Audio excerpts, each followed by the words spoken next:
Hello everyone, my name is Laura Dabas. I am the Membership Manager and Membership Development Program Lead at Alzheimer's Disease International. I just want to say a big thank you to the Alzheimer Visual Support Centre for inviting me to deliver this presentation today. I am going to tell you a little bit more about Alzheimer's Disease International and what we do around the world. So Alzheimer's Disease International was established in 1984. It is the umbrella organisation of Alzheimer's and dementia associations around the world. And currently we have 105 member associations and over 20 associations on the membership development program, which I'll tell you a little bit more about later.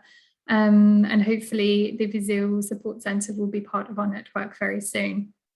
So as you can see from this map, we have one member per country. So in red, you can see the countries who are already part of our network as member associations, and the blue countries are the ones on our membership development program. So as you can see, we still have a lot of countries who don't currently have an association. So if you know of any associations in those countries, please do let us know. The aims of ADI are very simple. We obviously aim to raise global awareness about dementia, and I'll tell you a little bit more about how we do that later on in the presentation. We want to build and strengthen Alzheimer's associations throughout the world and support them so they are better able to meet the needs of people with dementia and their carers.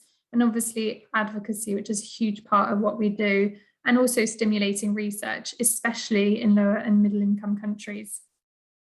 So we have a global ambassador program, as you can see, the Queen Sofia of Spain, Queen Silvia of Sweden, and Luis Guillermo Solis Rivera from Costa Rica are all part of our global ambassador program, and we wish to obviously expand this program as much as we possibly can over the next few years.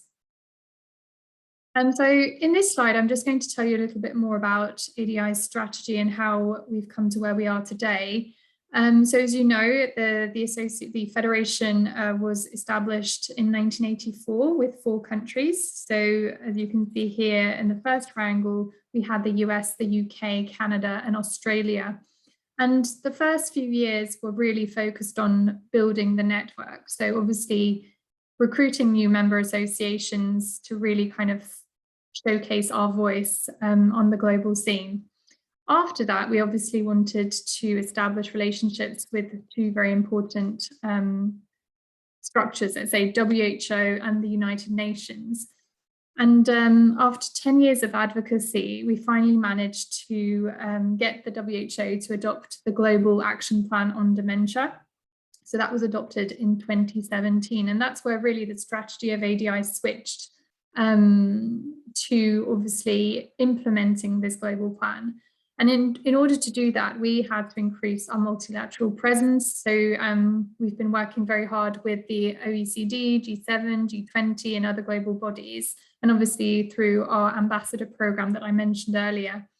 And the real goal here is to strengthen regional networks at civil society and government level, and then dive down into the national action plans. So really put pressure on the governments, the ministries, to they do what they said they would do when they signed the global plan, and really implement these plans and assign budgets to these plans. So here is a brief summary slide of what I'm going to talk through during this presentation and everything that we do at ADI, to give you a bit more of an idea of how you can get involved. So the ultimate aim is obviously to provide information. That's a key part of what we do. So we have a monthly e-newsletter called Global Perspectives that I really encourage you to subscribe to via our website. We are obviously publishing organizations. So the main reports that we publish each year are the From Plan to Impact report in May each year that we launch at the World Health Assembly. So I really encourage you to take a look at that, which it kind of measures progress towards the global action plan. And we have a lot of case studies about, different countries and where they are at in the process of developing a national action plan. And also obviously the World Alzheimer report, which you may have heard of. We will be launching the latest World Alzheimer report on diagnosis on the 21st of September 2021. So please look out for any information regarding that launch. We will obviously be doing a webinar, so please do attend. We also publish a lot of position papers, especially during COVID. And you may have seen our new website, but I really please do take a look. We have a website and a blog where we publish a lot of stories about our member associations and current events. We also hold an biannual global conference. This is a really good opportunity to get everyone together. Healthcare professionals, people with dementia, their carers, and obviously Alzheimer Association staff and volunteers, general public. The next conference will take place as a hybrid event, so online and in London at the Oval from 8th to 10th of June 2022. So you're obviously all invited to come along and experience an ADI conference on that occasion. We also have a lot of webinars. So we have open webinars on different topics. You may have attended one last year. We did quite a big series on COVID-19 and also on dementia research. All the recordings are available on our YouTube channel, and also webinars specifically targeted for our members and online masterclasses just to build capacity for our member associations. In the years where we don't have an biannual conference, we hold regional meetings. So 2020 was the year of regional meetings. In the past, obviously, we've done them on site in the various regions. So this is a great picture of the one that we held in Cape Town in South Africa with our African members. This year, obviously, due to COVID, we've had to change the format and have them online. And this is a great meeting, great picture of the European Regional Members Forum that we held in April this year, getting all the members together. We also have an Alzheimer University program. So basically we have one event each year for emerging associations to kick off the membership development program, and also other Alzheimer universities on specific topics like advocacy, fundraising, leadership that we organize from time to time and get all our members together. The twinning program is a really interesting program where we connect two different member associations to work on a specific challenge that one of them is facing. So as you can see from the pictures, we did one between Madagascar and Ireland, which was to create the first ever newsletter for Madagascar Association. We had one with Kenya and Ireland again to develop an online training for the Kenya Association. The twinning program between Indonesia and the Netherlands has been going on for over 6 years now. Really good relationship established between those two associations, and we're looking to develop even more. And World Alzheimer's Month, which is obviously key as we are currently in September. And we're looking forward to seeing all the activities around the world taking place for this very special month. So World Alzheimer's Month was launched back in 1994. It's been growing, and today over 97 countries around the world are taking part in this real global campaign. The theme this year is No Dementia and No Alzheimer's. We have materials available in Portuguese on our website, so please do go and download those materials. And if you can, get involved. There are plenty of ways that you can get involved. Again, go to our website and find out more about that. Yeah, really good resources and materials on there. So yes, do look into that if you can. Another way of raising awareness, I guess, obviously Pope Francis was a key figure in World Alzheimer's Month last year, and he addressed World Alzheimer's Day during one of his general audiences, which was a fantastic moment for everyone involved during World Alzheimer's Month. So we're hoping that will happen again this year. One of the key things that we really strive to achieve at ADI is to really get people with dementia and their carers involved in everything that we do. So whether it is conferences, webinars, the Alzheimer University program, our advocacy work, we really want to tell their stories because their voice is the most important thing that we have to get across to everyone. We also have a specific position for a person with dementia on our elected board, which is currently Kate Swaffer from Dementia Alliance International in Australia. And we really want to advocate for the importance of them having a voice and the importance of self-advocacy. We really encourage our member associations to do the same. We have a very good relationship with the World Health Organization, their Brain Health Unit.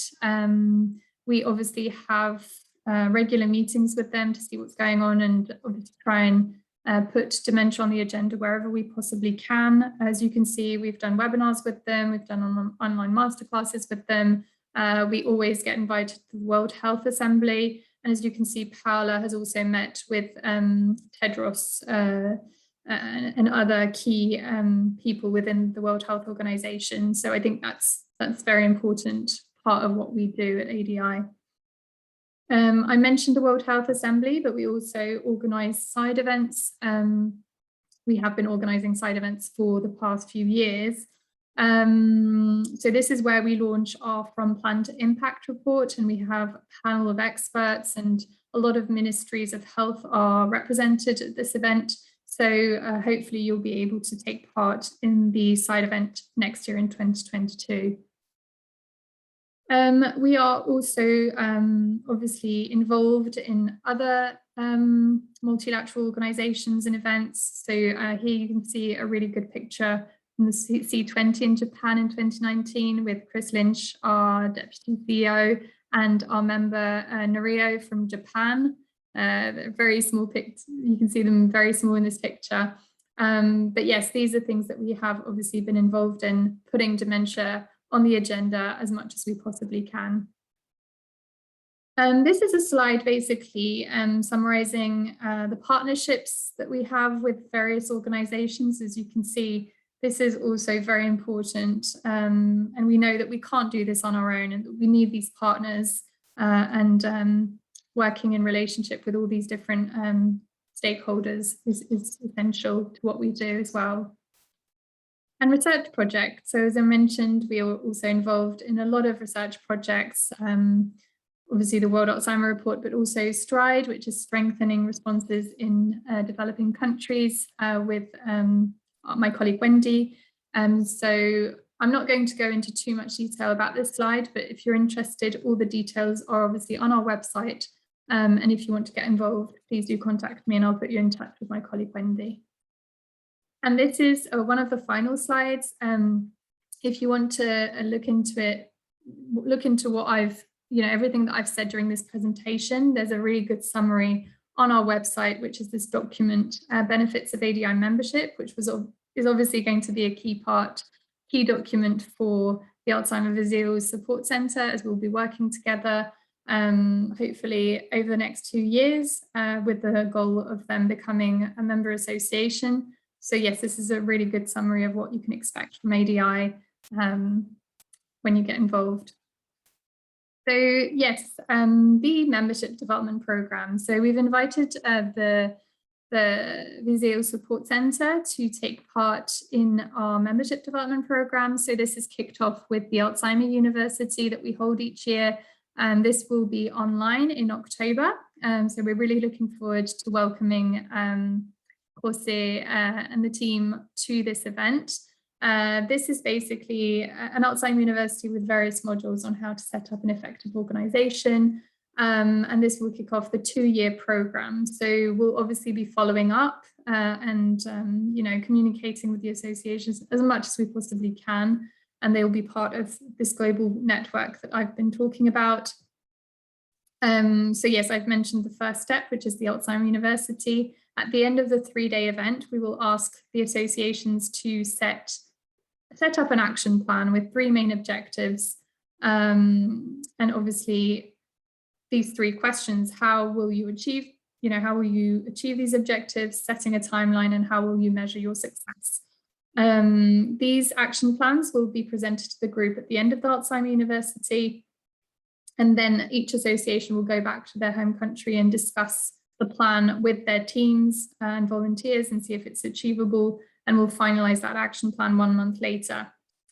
After that, we will have a few evaluations after 6, 12, and 18 months. So we'll have online follow-up sessions with all the people involved and forms to be completed. And then at the end of the 2 years, we will obviously invite each association, if they meet certain criteria, to apply. So send in an application to become a member of ADI, sign a memorandum of understanding. And as I mentioned on the slide, the application will be reviewed by the ADI membership committee, the ADI board, and then put to a vote by the Council of ADI, which is made up of all the different members around the world. So this was hopefully a useful summary. If you have any questions, obviously feel free to contact me. And please link up with us on Facebook, Twitter, LinkedIn, YouTube, whatever it is.